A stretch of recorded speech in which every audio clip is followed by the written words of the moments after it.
ಇಡೀ ಹೈದರಾಬಾದ್ ಕರ್ನಾಟಕದಲ್ಲಿ ಲೈಬ್ರರಿ ಇರಬಾರ್ದು ಸರ್. ಅಂತ ಲೈಬ್ರರಿ ನಾನು ಬಳ್ಳಾರಿ ಡಿಸ್ಟಿಕ್ ಕೋರ್ಟಿಗೆ ನಾನು ಮಾಡಿಕೊಡ್ತೇನೆ.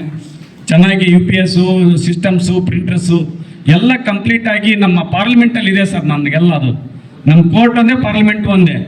ಆ ಪಾರ್ಲಿಮೆಂಟಲ್ಲಿ ನಮಗೆ ಸಂಸದರಿಗೆ ಏನು ಲೈಬ್ರರಿ ಮಾಡಿಕೊಟ್ಟೆಲ್ಲ ಇನ್ಫ್ರಾಸ್ಟ್ರಕ್ಚರ್ ಇದೆಲ್ಲ ಅದೇ ಮಾಡಲ್ನೇ ನಾನು ತಗೊಂಬಂದು ಇಂಪ್ಲಿಮೆಂಟ್ ಮಾಡ್ತಕ್ಕಂಥ ಕೆಲಸ ಇದೆಲ್ಲ ಮಾಡ್ತೇನೆ. ಈಗ ಸರ್ ಕೋರ್ಟ್ ಅಲ್ಲಿ ನೋಡಿದೆ, ಸಣ್ಣದೊಂದು ಟೇಬಲ್ ಇದೆ, ಚೇರ್ಸ್ ಇದ್ದಾವೆ ಸರ್. ಸೀನಿಯರ್ಸ್ ಅಡ್ವೊಕೇಟ್ಸ್ ಏನು ಕುಂತಿದ್ದೀರಲ್ಲ ಸರ್, ಅಲ್ಲಿ ಒಳ್ಳೆ ಫರ್ನಿಚರ್ಸ್ನ ಇನ್ನೊಂದು ಈ ಉದ್ಘಾಟನೆ ಬರ್ತೀನಲ್ಲ ಸರ್, ಅವತ್ತು ನಿಮ್ಮ ಫರ್ನಿಚರ್ಸ್ ಕೂಡ ಉದ್ಘಾಟನೆ ಮಾಡಿಕೊಡ್ತೀನಿ. ಎಲ್ಲ ಇಷ್ಟು ಫಸ್ಟು ಹೈ ಸ್ಪೀಡ್ ಲೈನು ಫರ್ನಿಚರ್ಸ್ನ ಇದು ಮಾಡಿಕೊಡ್ತೀನಿ ಸರ್.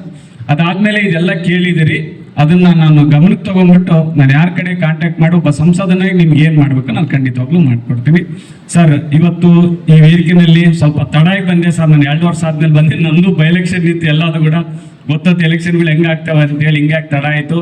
ಹಿಂಗಾಗಿ ಕ್ಷಮೆ ಇರಲಿ ಸರ್. ನಾನು ಯಾವಾಗಲೂ ಕೂಡ ನಾನು ಒಂದು ಕನಿಷ್ಠ 6 ತಿಂಗಳಿಗೆ ಒಂದ್ಸರಿ ಬಂದು ಇವತ್ತು ನಿಮ್ಮ ಕಾರ್ಯಕ್ರಮದಲ್ಲಿ ಭಾಗವಹಿಸಿ ನಾನು ಒಬ್ಬ ಸದಸ್ಯನಾಗಿ ಇರ್ತೀನಿ ಅಂತ ಹೇಳ್ತಾ ನಿಮ್ಮ ಆಶೀರ್ವಾದ ಕೊಡ್ತಾ ಮತ್ತೊಮ್ಮೆ ಎಲ್ಲರಿಗೂ ಶುಭಾಶಯಗಳು. ನಮಸ್ಕಾರ.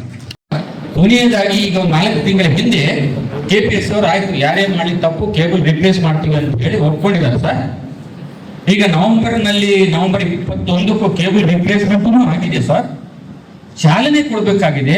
ನಾನು ಅವತ್ತಿಂದ ಸುಮಾರು 5-6 ಸಲ ನಮ್ಮ ಡಿಸ್ಟ್ರಿಕ್ಟ್ ಜಡ್ಜ್ ಆಫೀಸ್ ಮುಖಾಂತರ ಸಂಪರ್ಕ ಮಾಡ್ತಾ ಇದ್ದೀನಿ. ಚಾಲನೆ ಕೊಟ್ಟು ಚಾರ್ಜ್ ಕೊಟ್ಟು 24x7 ಲೈನ್ ಅದು ಚಾಲನೆಯಲ್ಲಿ ಇರುತ್ತೆ ಸರ್. ನಮಗೆ ಸರ್ ನಮ್ಮಲ್ಲಿ ಟೈಪಿಂಗ್ ಪೂಲ್ ಇದೆ ಸರ್. ಟೈಪಿಂಗ್ ಪೂಲ್ ಇದೆ ಸರ್. ಅಲ್ಲಿ ನಾವು 10-12 ಟೈಪಿಸ್ಟ್ಗಳು 2 ಜೆರಾಕ್ಸ್ ಸೆಂಟರ್ಸ್ ಇದೆ ಸರ್.